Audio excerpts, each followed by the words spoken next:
Good evening once again. My name is Wayne Shorter, D-Generation Wayne, owner and CEO of the Eliminator Sports Network. Once again, welcome to week 8 of the NFL football season. We certainly hope that you had a great week, getting your picks right, surviving and advancing. And let's recap last week.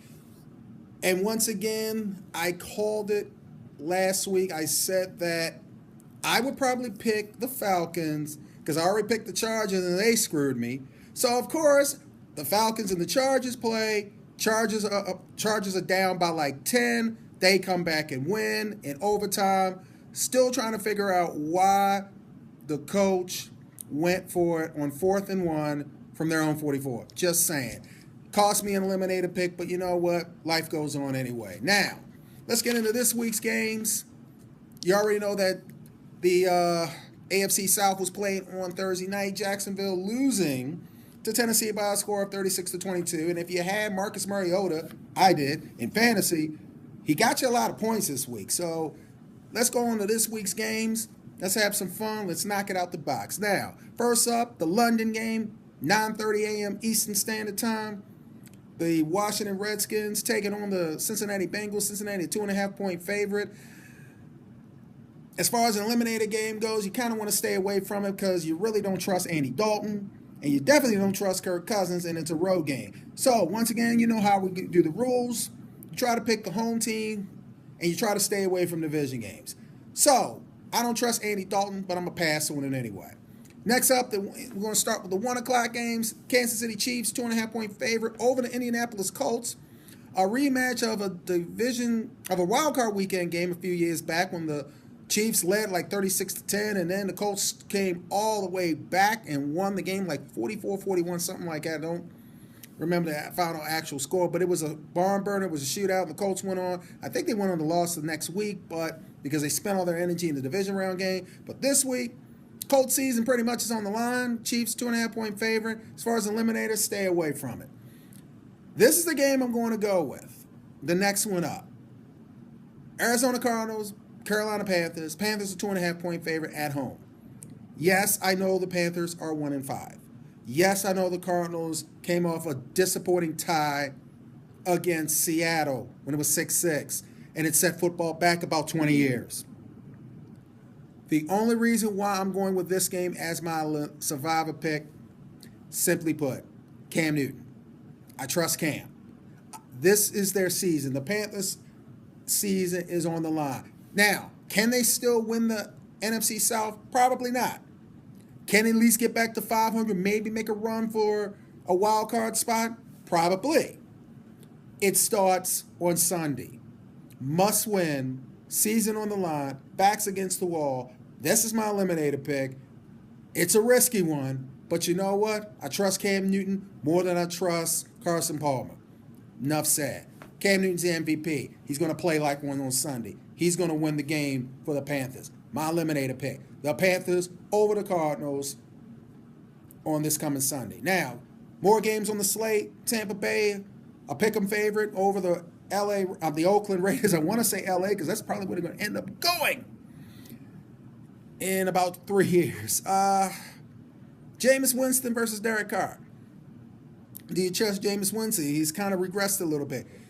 Derek Carr has been just simply lights out this year. He, right now, could be your AFC Player of the Year if they did it by conference instead of by league, a league-wide award. But right now, Derek Carr's the man.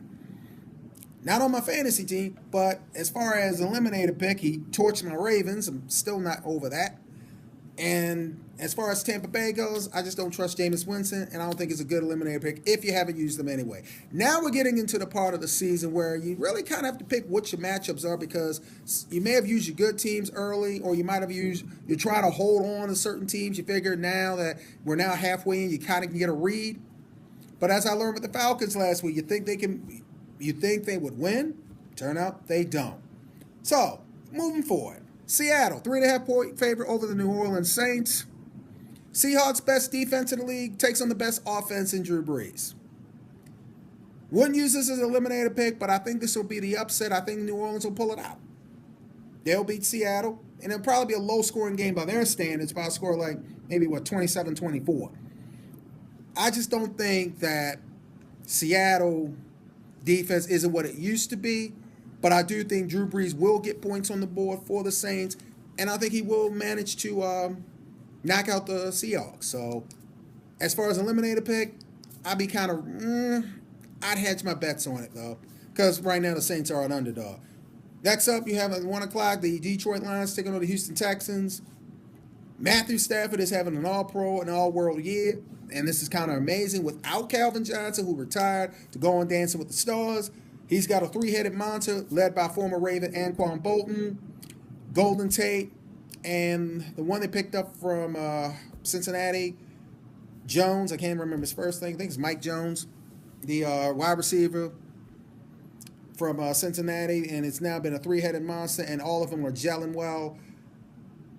The Lions are a dangerous team. They could, if they get in the playoffs, could be one of the most dangerous teams because they've got weapons you just can't stop. Now, if only they can get a running game, then we could be looking at something special here with Detroit.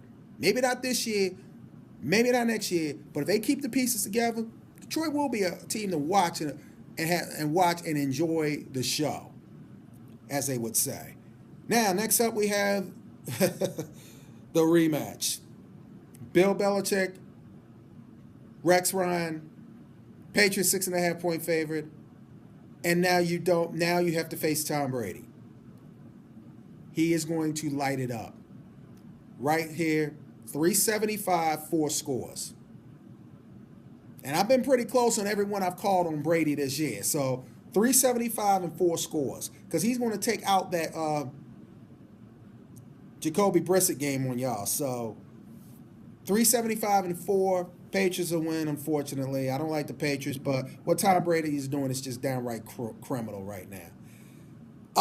This game coming as kind of my second game. Just because they have to win one. New York Jets 3.5-point favorite over the Cleveland Browns. This is one game Josh McCown is coming back to be the starting quarterback for Cleveland. As far as I'm concerned, this is the one game I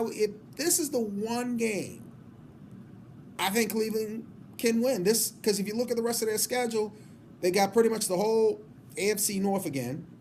Then they have to play, I think they got to play Miami. They play the East because we play the East. This is their best shot. They're at home, and I heard maybe the San Diego game later on could be another good chance that they win. They're not going to go 0-16, so if they don't win this week, it may be a few weeks before they see a win. So, believe it or not, I'm going to make this my second choice. Cleveland Browns, yes. With all the good vibe that's going on in Cleveland right now, especially with the Indians in the World Series, the Cavaliers winning the NBA title, and even the Lake Erie, now Cleveland Monsters, winning the minor league AHL title.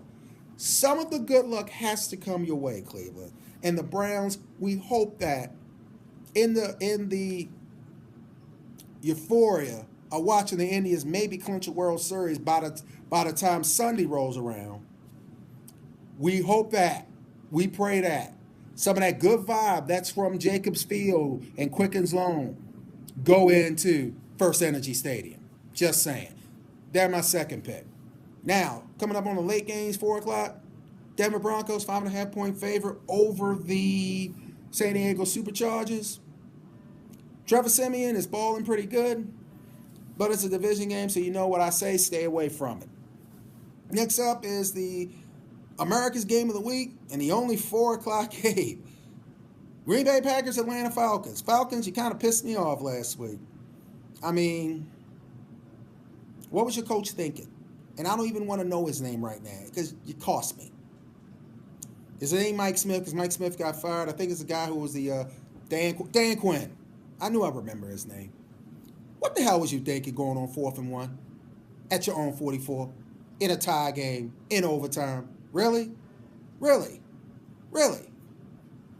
You punt the ball. If you're in your own zone, you punt the ball. Last I checked, it's a 100-yard field. You punt, you get you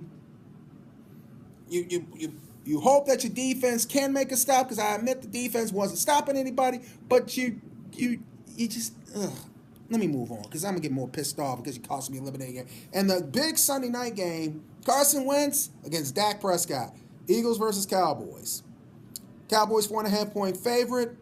And you know how I feel about division games. This might be one of the best games of the whole weekend. And I'm actually looking forward to watching it to see the evolution of Dak Prescott, which we all know this will probably be his last start because Jerry Jones is going to put Tony Romo back in there, folks.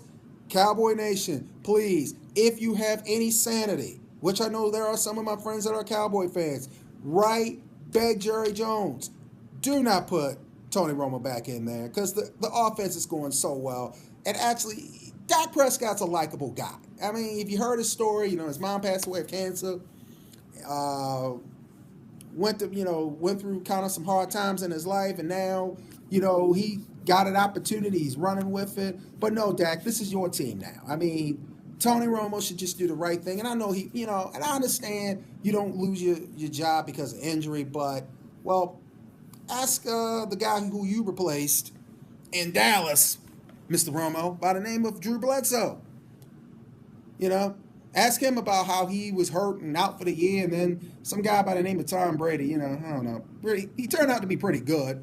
6th-round draft pick, 197th pick in the 2001 draft and all, and, I think he turned out pretty good. So, I mean, you can lose your job by injury if the starter got the team rolling. So, it's just like life sometimes. Sometimes you think life ain't fair, or it should be fair, but it isn't. So, it's Dak's team.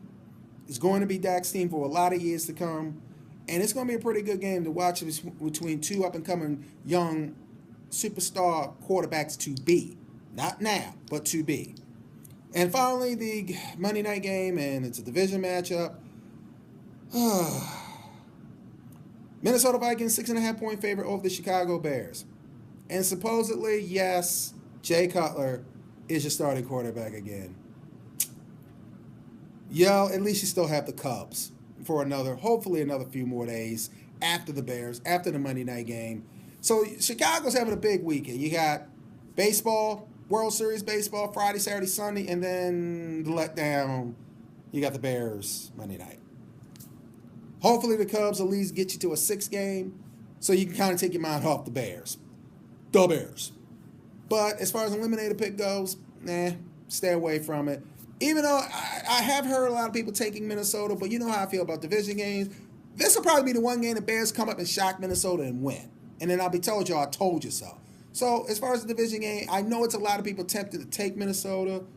It's a division game. It's pride. You don't want to let the Vikings run away with the division. And if the Bears, rise up for once, using a Falcon term, rise up, everything's going to work out. So as far as eliminator pick goes, stay away from the Bears. My pick this week on eliminator, Survivor, last man standing, one and done, whatever pool you're calling it.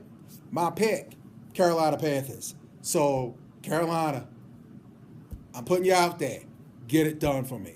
Till next week when we do week 9, Ravens have a bye week, Steelers have a bye week. So, basically, I get to sit back and chill and not have to, lay people out after the performance of last week against the Jets, who, oh boy, I have no hair to pull out. So, I'm just saying. And until then, God bless. See you next week. Peace.